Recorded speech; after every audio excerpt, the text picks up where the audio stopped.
अजर अमर त्रय काल जो अनंत चेतन निज अनुभव से जान जात जो शांति तेज धन निर्विकार निर्द्वंद सदा सर्वोपरि सोई तेहित दीर्घ बोधक जोई विघ्न हरण मंगल करण तेहि नित्य ध्यावत शेष झुकावत दास श्री गुरुवर के चरण चित। सद्गुरु कबीर साहब विरचित बीजक के कहरा प्रकरण से आज 5वां नंबर के कहरा पर विचार किया जाएगा। राम नाम भज चेत देख मन माही हो लक्ष्य करोरी जोरी धन गाड़े चलत डुलावत बाई हो दादा बाबा और बाजा जिनके आगोई भाड़े हो आंधर भय यौ की पोटी तिनका हे सब छाड़े हो ई संसार असार को धंधा अंत काल कोई नाही हो उपजत बिनसत बार न लागे जो बादर की छाई हो नाता गोता कुल कुटुंब सब इनकर कौन बढ़ाई हो कहां कबीर एक राम भजे बिन बूढ़ी सब चतुराई हो। सद्गुरु कबीर साहब इस पद के माध्यम से व्यंग करते हुए कहते हैं कि राम नाम भज चेत देख मन माही हो। ऐ लोगों, राम का भजन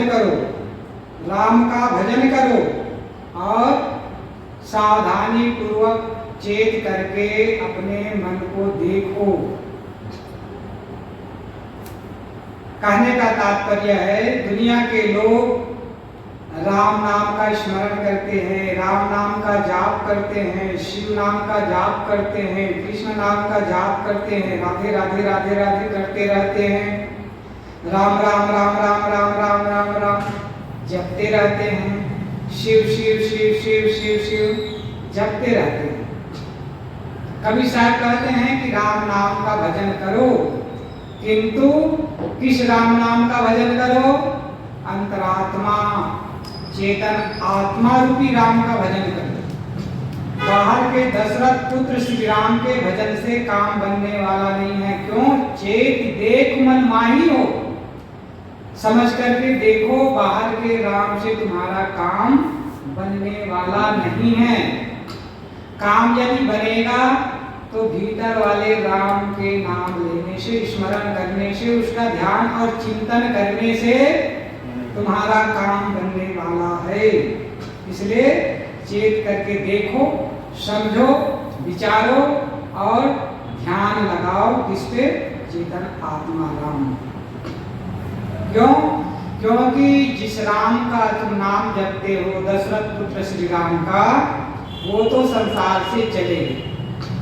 आज उनका कुछ भी नहीं है। अयोध्या में ढूंढ कर देखें तो उसका कुछ भी नहीं मिलता है। ना राजभवन मिलता है, ना उसका अवशेष मिलता है। जहां मंदिर बना हुआ है वो मंदिर बाद का बना हुआ था, किसी ने बनाया तो वो मंदिर बना रहा होगा, लेकिन राम का अवशेष कुछ भी नहीं है, मंदिर का अवशेष। कबीर साहब कहते हैं जिसे तुम जिसका जाप करते हो उसका कुछ भी नहीं है, काम बनने वाला है तुम्हारे चेतन आत्मा राम से। लक्ष्य करो जोरी धन गाड़े चलत डुलावत बाही हो। कबीर साहब कहते हैं दुनिया के लोग राम नाम का स्मरण करते हैं, जाप करते हैं, और दूसरी तरफ देखो तो उनके मन से ना माया मोह का विकार दूर होता है और ना ही उसका धन का अहंकार दूर होता है। क्यों? क्या करते हैं दुनिया के लोग? लक्ष्य करोड़ जोरी धन गाड़े, लाखों करोड़ की संपत्ति इकट्ठा कर लेते हैं और क्या करते हैं? चलत डुलावत बाही हो, अहंकार पूर्वक ऐठ करके चलते हैं, अर्थात घमंड में चलते हैं। सीधी सी बात है, घमंड में चलते हैं। थोड़ा धन होता है तो आदमी के अंदर में घमंड आ जाता है। अहंकार आ जाता है। उत्तर प्रदेश में कहा जाता है भुर्की भर पैसा और खोना भर घमंड। पैसा कितने भर होता है? भुर्की भर होता है। भुर्की मतलब छोटे से पात्र में भरो तो उतने में आएगा। एक अटैची में करोड़ों करोड़ों रुपया आ जाएगा तो भुर्की हुआ ना। अब अहंकार कितना होता है? अहंकार इतना होता है कि पूछो मत, 4-6 गांव इतना लंबा चौड़ा। मानता है कि 1 करोड़ रुपया हो गया तो मान लेता है कि अरे मैं तो पूरा देश का मालिक हो गया। कुछ करोड़ रुपया, अरब खरब रुपया हो गया तो मान लेता है अरे अरे मैं तो पूरा देश का धनपति हूँ, 1 नंबर का। अहंकार में घूमता है और मानता है कि जो कुछ भी है मेरे अनुसार हो, नियम कानून मेरे अनुसार बने, सब लोग मैं जैसा कहूँ वैसा करे, वैसा चले, वैसा बोले, वैसा रहे, ये नियम बनाना चाहता है। आज देश में यही हो भी रहा है। देश के धनपति यही चाहता है कि सारा नियम कानून मेरे अनुसार बने, सारे लोग मेरे अनुसार चले, बोले, करे। कबीर साहब कहते हैं लक्ष्य करोड़ जोड़ी धन गाड़े चलत डोलावत बायु। लाख करोड़ की संपत्ति जोड़ लेता है और मन में अहंकार भर लेता है और ऐसे चलता है मानो विश्वपति चल रहा है, अहंकार में फूल करके। लेकिन समझ लो दुनिया में किसी का ऐश्वर्य कभी भी नहीं रहा है। कैसे नहीं रहा है? दादा बाबा और परपाजा जिनके या बुढ़ाड़े हो, आंधर भय हिरव की फूटी तिन काहे सब छाड़े हो। सदगुरु कबीर साहब ऐसे लोगों को जो अहंकार में खुल कर चलते हैं, कुछ धन इकट्ठा कर लेते हैं, करोड़ अरब की संपत्ति इकट्ठा करके चलते हैं, ऐड करके, उसको कहते हैं अरे तेरे दादा बाबा परपाजा का क्या रहा? कुछ भी तो नहीं बचा, तो क्या तेरा रहेगा? चलो दादा बाबा और परपाजा तो एक सामान्य प्राणी थे।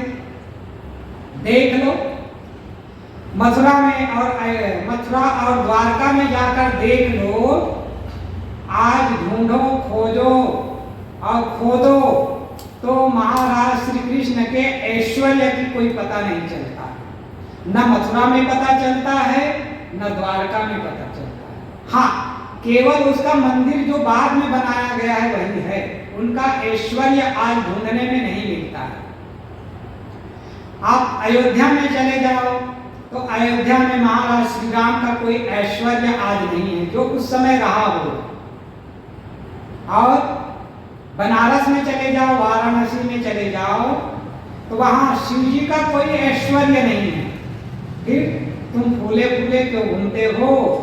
किसी ने बहुत सुंदर कहा है, क्वागतो मथुरापुरी यदुपते क्वागतो मथुरापुरी रघुपते क्वागतो तरकोशला इति विचिन मनः पुरुषु स्थिरम न स्थितम जगत इत्येव धार्यते। यदुपति श्री कृष्ण महाराज के ऐश्वर्य और उसकी बुद्धि की विशालता को आप मथुरापुरी में जाकर ढूंढ लो तो कुछ भी मिलने वाला नहीं है। यदुपति क्वागतोत्तर कोशला, रघुपते क्वागतोत्तर कोशला। और रघुपत श्री रामचंद्र जी के उत्तर कौशल अयोध्या के ऐश्वर्य को आज ढूंढना चाहो तो आज कुछ भी मिलने वाला नहीं है। इति विचिन, जरा तो विचार करो। इति विचिन, विचिन का मतलब होता है विचार करना। पुरुषु स्थिरम, किसका यहाँ इस संसार में सुस्थिर रहा है ऐश्वर्य? सदा सदा किसका ऐश्वर्य रहा है? सुस्थिरम न स्थिरम, संसार में सब कुछ नाशवान है। न स्थिरम जगत इत्येव धार्यते, जगत को धारण करने वाला कोई इस संसार में स्थिर नहीं रहा है। फिर तेरा ऐश्वर्य कैसे रहेगा? तेरा भी कुछ भी नहीं रहा है। और संसार के नियम है, जो कभी चमकता है वो हमेशा के लिए बुझ जाता है। वाल्मीकि रामायण में कहा गया है, सर्वे शयांत निचिया सर्वे पत्नांतया समुच्चया संयोगा विप्रयोगांता मरणांतम ही जीवितम। इसमें कहा गया है सर्वे क्षयांता नीचिया, जितने भी संग्रह किया गया था उन सब का पतन हो गया, और जो भी ऊपर उठा समुच्चया, जो ऊपर उठा वो नीचे गिरा, और जो जन्म लिया वो मरा, और जो खिला वो मुरझाया। सतगुरु कबीर साहब कहते हैं, जो उगे सो आधवे, फूले सो कुमलाए, जो चूने सो ढई परे, जन्मे सो मर जाए। ये सृष्टि का नियम है, अकाट्य नियम है, ये कभी भी बदल नहीं सकता है। कोई परमात्मा भगवान भी आपका आ जाए तो इस सृष्टि के नियम को वो भी टाल नहीं सकता है, बदल नहीं सकता है। क्यों? क्योंकि राम को भी संसार से जाना पड़ा। यदि वो भगवान है, सृष्टि का नियम वो चलाता करता बनाता, तो उनको जाना ना पड़ता। यदि कृष्ण को मानते हैं तो कृष्ण को भी जाना पड़ा। तो संसार के प्रकृति के नियम के आगे जिन्हें बड़े बड़े महापुरुष मानते हो, भगवान भी मान लेते हो, उन्हें भी नतमस्तक होकर संसार से जाना पड़ा। तो तुम किस खेत के मुझी हो? किसका अहंकार करते हो? क्या तेरे साथ जाएगा और क्या तेरे साथ रहेगा? इसलिए अहंकार करना छोड़ो, थोड़े से धन का अहंकार करना छोड़ो और इस संसार से जाना है। संसार का नियम है। आदमी अहंकार भी करता है, अभी तो मैं रहूंगा संसार में, लंबे समय तक भोगूंगा सुख। तो और सुन लो, युधिष्ठिर महाराज से यक्ष ने पूछा था कि संसार में आश्चर्य क्या है, तब उन्होंने क्या कहा था? अहन्य भूतानि गच्छन्ति यमालयम् शेषा स्थावर विच्छन्ति किम आश्चर्यमतः परम। उन्होंने कहा, युधिष्ठिर जी ने, अहन्य हन्य रोज रोज, गच्छन्ति चले जा रहे हैं, यमालयम यम के घर यमालय में जा रहे हैं, अर्थात मृत्यु को प्राप्त हो रहे हैं। रोज रोज भूतानि, कौन? संसार के सभी प्राणी, गच्छन्ति यमालयम शेषा स्थावर, और जो शेष बचे हुए प्राणी हैं, मनुष्य है, क्या करते हैं? शेष स्थावर विच्छन्ति, सोच रहे हैं, इस विचार में हैं कि आश्चर्य होता, हम तो अनादिकाल तक इस संसार में रहेंगे, भोगेंगे, देखेंगे, सुनेंगे और ऐश्वर्य हमारा साथ रहेगा। तो युधिष्ठिर जी कहते हैं, ये सृष्टि का, संसार का सबसे बड़ा आश्चर्य है। रोज रोज रोज मर मर करके जा रहे हैं, फिर भी आदमी समझता नहीं। वे कभी साथ कह रहे हैं, दादा बाबा और परबाजा जिनके यहाँ घुड़घाड़े हो, आज आंख खोलकर देख लो, तुम्हारे दादा, दादा का तात्पर्य होता है पिता। जैसे पिता को पहले दादा कहा जाता था, लेकिन धीरे धीरे धीरे बदलते बदलते दादा शब्द हो गया बाबा को, है ना? लेकिन पहले दादा कहा जाता था, दद्दा दादा पिताजी को ही कहा जाता था पहले के समय में। तो कभी साहब कहते हैं, तुम्हारे पिता और बाबा, परपिता और परपाजा, परपितामह, जिनके आदमी भाड़े हो, जिनके भूमि भूमि जमीन जायदाद भाड़ा बर्तन इत्यादि। कहने का तात्पर्य है, तुम्हारे दादा, तुम्हारे पिता, पितामह, परपितामह इत्यादि के जितने भी धन संपत्ति ऐश्वर्य थे, आज कहाँ है? किसका रहा है स्थिर? लेकिन तू जागता नहीं, समझता नहीं, तू सोचता है मेरा तो रहेगा, मैं जितना कमाया हूं वो मेरे साथ रहेगा, एक तिनका भी जाने वाला नहीं है। आगे कबीर साहब और डंडे मारते हुए कहते हैं, आंधर भय हियाव की फूटी तिनका है सब छाड़े हो। अरे तुम्हारे दादा बाबा परपाजा का देख लिए, केवल दादा बाबा परपाजा नहीं, अनादिकाल से जो भी हुए हैं किसी का ऐश्वर्य नहीं रहा है। चाहे सूर्यवंश के महाराज श्री राम के ऐश्वर्य, उनके वंशावली के जो पूर्वज थे उनका भी ऐश्वर्य नहीं रहा। यदुवंश के, कुरुवंश के, मौर्य वंश के, गुप्त वंश के, शुंग वंश के और सूरी वंश के, या फिर जो बाहर से आए हुए मुगल वंश के और फिरंगियों के, अंग्रेजों के ऐश्वर्य जो लंबे लंबे कई कई वर्षों तक राज करते रहे, आज भी कहीं उनका ऐश्वर्य दिखाई नहीं देता है। फिर तू कितना अहंकार करता है, कितना विभानी में जीता है, आंधर भय हियौ की फूटी। तू आंख के अंधे हो गए हो, दुनिया को देख करके नहीं समझते हो कि मेरा भी नहीं रहने वाला है। आंख से देख करके भी नहीं समझते हो। अंतिम में कबीर साहब कहते हैं हियौ की फूटी, बाहर के दो नेत्र होते हैं जिससे बाहर के दृश्यों को देखता है आदमी, और भीतर भी दो नेत्र है, हृदय में भी दो नेत्र है, विवेक और विचार के।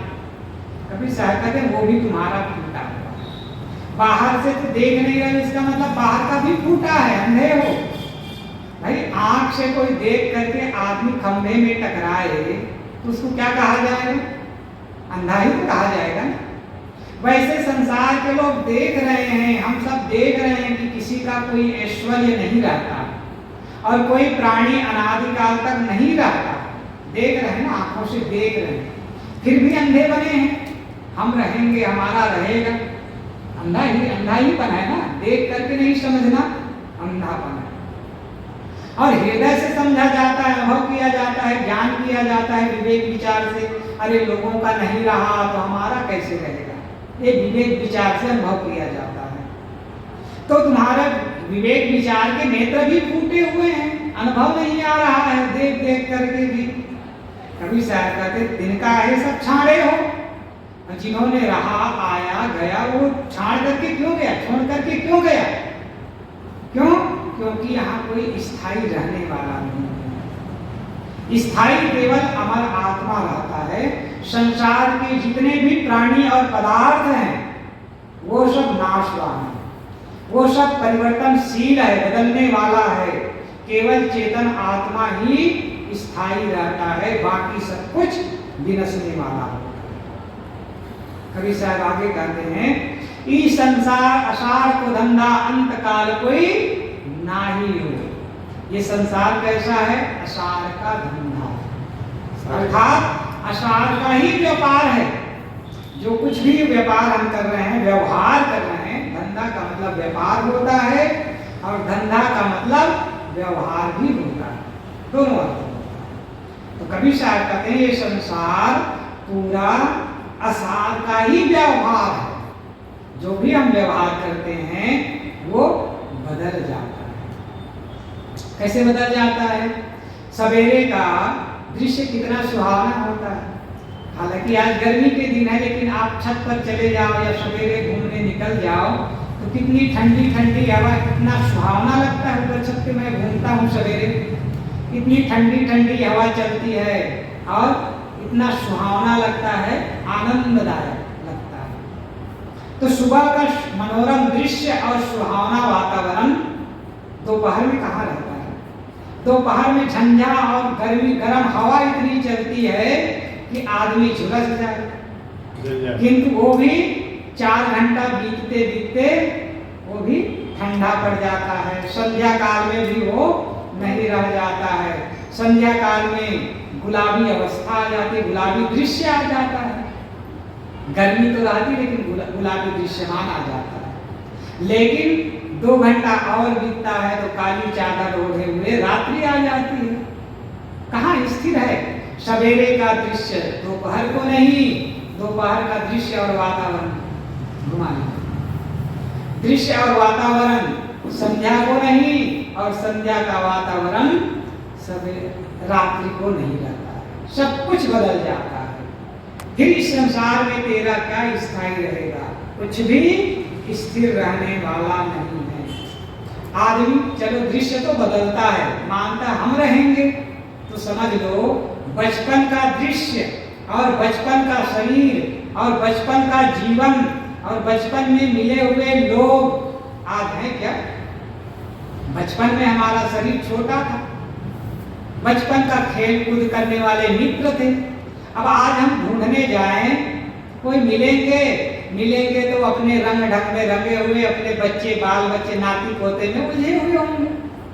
यही तो होगा ना, वो बचपन का दृश्य नहीं रहेगा, सब बदल जाता है। फिर तो अपने आप को स्थायी क्यों मानते? वही कवि शाह कहते हैं, ई संसार असार को धंधा, ये सारा संसार असार का व्यवहार है, उसमें तुम भूलते हो। इसलिए कवि साहब कहते हैं, अस्ति आत्मा राम है मन माया कृत नाश, या की पारक लहे अथा बीजक गुरुमुख आस्ति। संसार में ये शरीर और संसार स्थिर रहने वाला नहीं है। रहने वाला क्या है? अंतकाल कोई नहीं हो। संसार के सारे दृश्यमान अनंत काल तक के कुछ भी नहीं रहता है। रहता क्या है? रहता चेतन आत्मा है। अस्ति आत्मा राम है, रहता है, कुछ भी नहीं रहता, इसी बात नहीं। शरीर और संसार नहीं रहता, लेकिन संसार में रहता है आत्मा। अस्ति, अस्ति मतलब है और रहता है। अस्ति आत्मा राम है, मन मायाकृत नास्ति, मन और मायाकृत संसार के पर प्राणी और पदार्थ नास्ति नहीं रहता है, बदल जाता है। या की पारख लहे यथा, इसकी पारख करो, परीक्षा करो, छानबीन करो। या की पारख लहे यथा बीजक गुरुमुख आस्ति, बीजक गुरुमुख वाणी है और वो बता रहा है। आस्ति बोल रहे हैं। कवि साहब कहते हैं बीजक के माध्यम से गुरु बताते हैं, अर्थात जो भी गुरु होते हैं यही बताते हैं कि संसार के प्राणी और पदार्थ बदलने वाला है, नाशवान है। और रहता कौन है? रहता क्या है? जब सब कुछ समाप्त हो जाता है तो रहता क्या है?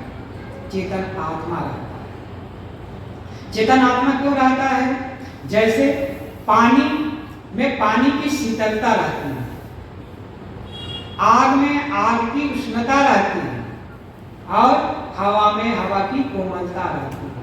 ठीक वैसे ही तुम्हारे अंदर चेतन आत्मा का गुण रहता है, वो हमेशा रहता है, वो बदलता नहीं। और संसार के प्राणी पदार्थ सब बदल जाता है। फिर उसका अहंकार क्यों, उसका गुमान क्यों और उसमें भूलना क्यों? क्यों? अनंत काल तक कोई भी नहीं रहा है। कवि साहब कहते हैं, उपजत बिनसत बार न लागे जो बादल की छाई हो। और सुन लो कैसे बदलता है। उपजत बिनसत बार न लागे, बदलने, उपजना, उपजना मतलब पैदा होना, पैदा होना और विनसने में कोई समय नहीं लगता है। बार बार मतलब एतबार, समय नहीं लगता है। जो बादल की छाई हो, उदाहरण कवि साहब कितना सटीक देते हैं। जैसे बादल आ जाता है आसमान में तो बादल कितने तेजी से बदलता है। थोड़ी देर में लगता है कि कोई गाय का चित्र बन गया है, थोड़े में लगता है कि कोई कपास का गट्ठा बन दिया है ना? थोड़े में लगता है कोई रास्ता बन गया है, थोड़े में लगता है कोई इंसान जैसा बन गया है, थोड़े में लगता है कि जलाशय बन गया है। बदलते रहता है। बादल की छाया, जैसे बादल बनता है वैसे उसकी छाया बनती और बदलती रहती है, स्थिर नहीं रहता। ठीक वैसे ही तेरी धन, जमीन, प्राणी, पदार्थ और परिवार सब कुछ क्षण क्षण बदलते रहता है। क्षण क्षण बदलने वाले संसार में तू क्यों एतबार करता है, क्यों भूलता है, क्यों भटकता है? ये संसार में, संसार से सब कुछ जाना है। अभी मैंने कहा सवेरे का दृश्य दोपहर में नहीं रहता, दोपहर का संध्या में नहीं रहता, संध्या का रात्रि में नहीं रहता है। और संसार से एक दिन सबको जाना होता है। इसीलिए बहुत सुंदर कहा है, मलियाचल की मंद सुगंध हवा, प्रातः में चलती है ना, मलियाचल की मंद सुगंध हवा कल प्रात को जाने चली न चले। कलिकाल कुठार लिए फिरता, फिर अंत समय ये झीली न झीली। हरि नाम सुमर ले अरि रसना, फिर अंत समय ये हिली ना हिली। इतना क्षणभंगुर है। सवेरे इतना सुंदर सुहावना मंद सुगंध मरिया चलती हवा चलती है, लेकिन कलिकाल कुठार लिए फिरते। लेकिन काल समय इतना तेजी से चलता है कि सवेरे का दृश्य बदल जाता है, दोपहर में इतना झंझा भरा वातावरण हो जाता है। ठीक वैसे ही तुम्हारा जीवन धीरे धीरे धीरे छन छन छन छन बदल रहा है, और काल अचानक मार देगा, और ऐसा होगा कि कल तुम्हारी जिह्वा हिलेगी नहीं, और राम नाम का जाप कर नहीं सकते हो, अर्थात आत्मा का स्मरण नहीं कर सकते हो। हरिनाम सुमर ले हरि रसना, फिर अंत समय ये हिली ना हिली। तो कवि साहब कहते हैं इतना क्षणभंगुर है। नाता गोता कुल कुटुंब सब इनकर कौन बड़ाई हो। नाता, नाते कहा जाता है रिश्तेदार, जो जहाँ से शादी ब्याह इत्यादि हुआ होता है, चाहे दादा बाबा का शादी हुई हो, उनको भी नातेदार कहते हैं। चाहे पिताजी की शादी हुई हो, उनको भी नातेदार कहते हैं। चाहे खुद की शादी ब्याह हुआ हो, उसको नातेदार कहते हैं। और बच्चों की शादी ब्याह हुआ हो, या भाइयों के बच्चों की शादी ब्याह हुआ हो, वो सब क्या होते हैं, नातेदार। तो नातेदार और गोत्र, जो आपके वंशावलियों में जितने भी एक गोत्र के लोग हैं, वो गोत्रेदार कहलाते हैं। कुल कुटुंब और तुम्हारे परिवार के लोग, या सब इनका कौन बढ़ाई हो। इसका तू अहंकार करता है, इसकी क्या बढ़ाई। क्या तुम्हारा साथ जाएगा, क्या ये तुम्हें साथ देगा। आदमी मानता है कि हमारे इतने लोग हैं, हमारे इतने हैं, हमारे इतने परिवार है, तुम्हें देख लूंगा, ये कहता है ना। आदमी इतनी बेभानी में जीता है, लोगों का घमंड करता है। किसी से कुछ विवाद हो जाता है, तब कहता है मेरे इतने लोग हैं, तुम्हें देखता हूं, देख लूंगा। कभी साहब कहते हैं इनका कौन बड़ाई हो, क्षण भर में सब नष्ट हो जाएगा। जिनको तुम अपना मान रहे हो, वो सब धीरे धीरे धीरे विमुख हो जाएगा, छूट जाएगा, बदल जाएगा। फिर इसकी बड़ाई करना ये अहंकार है। अंतिम में कवि साहब कहते हैं इसका अहंकार मत करो, आत्मा राम का स्मरण करो। कुल कुटुंब नाते गोते तुम्हारे काम देने वाले नहीं हैं। अंत समय में तेरा काम तेरा आत्मा ही देगा। तेरा रिश्तेदार, तेरा गोतेदार, तेरा नातेदार, तेरा सगा आत्मा है।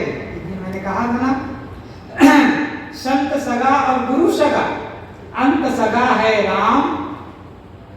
कहा कबीर दास को तीन ठौर विश्राम। संत सगा, सगा मतलब अपना। कौन होते हैं? जिसको हम सगा कहते हैं वही दगा देते हैं। फिर सगा कहां से हो गया? दगा देने वाला सगा नहीं होता है, अपने ही दगा देता है। पुत्र है तो पुत्र दगा देता है, भाई है तो भाई दगा दे देता है, पत्नी भी दगा दे देती है, पति भी दगा दे देता है ना? तो वो सगा नहीं है। सगा होता है जो कभी दगा ना दे। इसलिए कभी साहब कहते हैं संत सगा होते हैं, कभी दगा नहीं देते, कभी धोखा नहीं देते हैं संत। इसलिए संत अपने हैं, सगा है, अपने प्रिय है। और गुरु सगा, जिन्हें हमने गुरु एक बार मान लिया, वो गुरु हमारे सगा होते हैं। वो हमेशा डांटेगा तो भी अच्छे के लिए ही डांटेगा। यदि कदाचित डांट दिया, अभी हमने जोर से बोला, इतनी जल्दी जल्दी तेजी से पाठ करते हो, क्या मतलब पड़ा?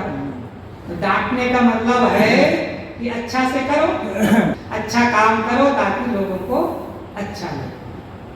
कहने का मतलब कदाचित मान लीजिए संत गुरुजन डांटते हैं तो भलाई के लिए, वो स्वार्थवश नहीं होते हैं, वो भलाई के लिए, हित कामना के लिए करते। लेकिन परिवार के लोग यदि लड़ाई करेंगे तो वो स्वार्थ के लिए लड़ेंगे और वो कभी बोलना भी नहीं चाहेंगे, वो दगा देते। कहने का मतलब है सगा संत गुरुजन होते हैं। अंतिम में कबीर साहब कहते हैं कहां कबीर एक राम भजे बिन बूढ़ी सब चतुराई हो। तेरी सारी चतुराई तेरा सारी बुद्धि का अहंकार, बुद्धिमत्ता धरी की धरी रह जाएगी और तू संसार से चला जाएगा। बिना राम के भजन किए, मिथ्या में, धोखा में भूल करके तू तेरा जीवन व्यर्थ समाप्त करेंगे। एक था प्रोफेसर, विद्वान था, 2-3 विषयों में उन्होंने पोस्ट ग्रेजुएशन किया हुआ था, तो बड़ा विद्वान था। अब धनी लोग होते हैं तो कभी घूमने के लिए निकलते हैं, जाते आते हैं कहीं घूमने की जगहों पर। वैसे ही वो विद्वान एक जगह ऐसी जगह गया था जहाँ बड़ी बड़ी झीलें, नदी बढ़िया और वन था, पहाड़ियाँ थी, ऐसी जगह में घूमने गया तो उसका मन हुआ कि नौका विहार करूं। नावें थी और उसमें मैं नदी में बढ़िया सा झील में घूमूं। बैठ गया, किराया दे दिया नाविक को। अब वो चलाने लगा बेचारा नाव, और ये बैठे बैठे घूम रहा है, खूब आनंद ले रहा। बीच में जाता है और कहता है, उसके बुद्धि का प्रमाद जागृत हो जाता है, कहता है मैं इतना बड़ा विद्वान हूँ, जरा इसको पूछूं तो जरा क्या जानता है नाविक। अब उसने सोचा और बुद्धि में और बोलना शुरू कर दिया, ओ नाविक भाई, क्या तुम गणित जानते हो? गणित? हाँ भाई साहब, मैं तो पढ़ा लिखा नहीं हूँ, अंगूठा छाप हूँ, स्कूल का मुंह देखा नहीं हूँ, तो गणित क्या होता है, विज्ञान क्या होता है, मैं क्या जानूं? गणित विज्ञान क्या होता है, नहीं क्या जानूं? तब वो विद्वान कहता है, तो तुम्हारा तो 1/4 जीवन बेकार गया। थोड़ी देर बाद फिर वो पूछता है, चुप हो गया। थोड़ी देर बाद कहता है, क्या तुम ज्योतिष शास्त्र जानते हो, भूगोल जानते हो? भूगोल और ज्योतिष शास्त्र एक ही चट्टे बट्टे हैं, कहना चाहिए। ज्योतिष का मतलब होता है गणित ज्योतिष, ये फलित ज्योतिष नहीं जो हाथ लिखने वाला। जो ज्योतिष का मतलब होता है चंद्रमा की गति कितनी होती है, कब अमुक तिथि बनेगा, तो चंद्रमा की गति के अनुसार ही बनता है, उसे कहा जाता है ज्योतिष। तो उन्होंने कहा, भूगोल और ज्योतिष जानते हो, गणित ज्योतिष? तो उसने कहा, साहब मैं पढ़ा लिखा नहीं हूँ, तो मैं अक्षर बोध ही नहीं है मेरे को, तो गणित ज्योतिष और भूगोल जानने की बात तो बड़ी दूर की बात है, मैं कुछ नहीं जानता हूँ। उसने कहा, तुम्हारा आधा जीवन बेकार। थोड़ी देर और बीता, थोड़ी देर बीता, अब उसका बुद्धि का प्रमाद और जागृत हुआ। वो कहता है, विद्वान, अरे कुछ इंग्लिश जानते हो? लोग आते हैं, घुमाते हो, अंग्रेज भी आते होंगे, तो कुछ इंग्लिश जानते हो बोलने के लिए? तो कहता है, अरे भाई मैं एक क्लास भी नहीं पढ़ा हूँ, तो इंग्लिश तो बड़ी दूर की बात है। इंग्लिश क्या होता है मैं नहीं जानता बाबूजी, मुझे कुछ भी पढ़ना लिखना नहीं आता। तब वो कहता है, विद्वान, तेरा 2/3 जीवन बेकार, तुम्हारा 2/3 जीवन बेकार गया। कहने का मतलब 1/4 के मतलब 1/3 जीवन बेकार गया, कह सकते हैं, जो भी हो। उसने कहा,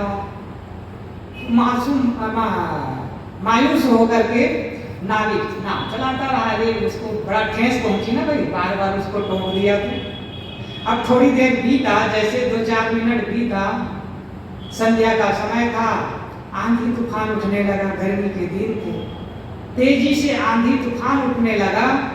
तो नाविक पूछता है, बाबूजी आपको तैरना आता है कि नहीं? तैरना आता है कि नहीं?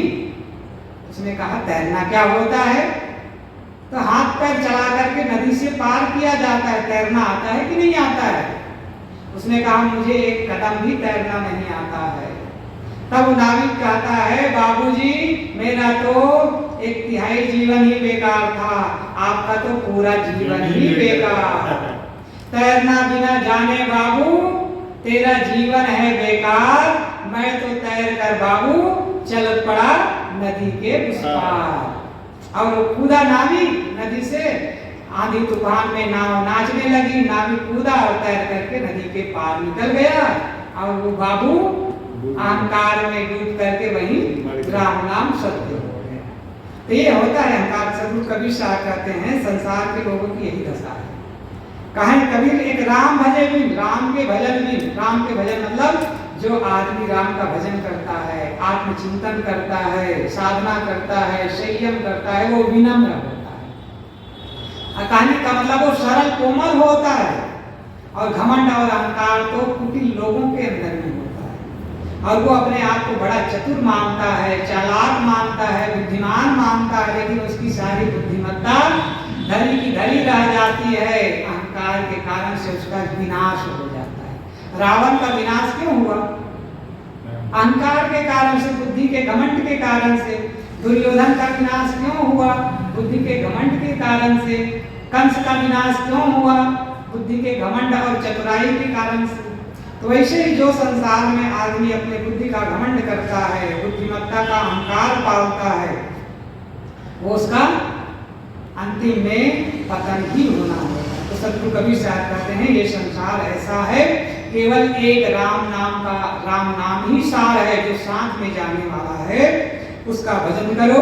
वो है स्वसत्ता, वो है आत्मबोध, वो है आत्मस्मरण, वो है आत्मचिंतन, वो है स्वरूप स्थिति। उसको ध्यान में चिंतन करें, ध्यान में मन को लगा करके उसमें डुबा दें, तो आत्मा तुम्हारे साथ जाएगा। वो कभी भी बिछुड़ने वाला नहीं है। उसका भजन करो। कबीर साहब कहते हैं राम नाम भजो, राम नाम भजो, चेत देख मन माही। वो समझ करके देखो, वो तुम्हारा अंतरात्मा है, वही तेरा साथ जाएगा, वही तुझे काम आएगा, और बाकी सब कुछ संसार के प्राणी पदार्थ यहीं छूट जाएगा, नष्ट हो जाएगा, तेरा कोई काम नहीं आएगा जिसका तू घमंड करता है। घमंड छोड़ करके भजन कर और अपने मन को निर्मल कर, यही सार है। बोलिए सद्गुरुदेव की जय।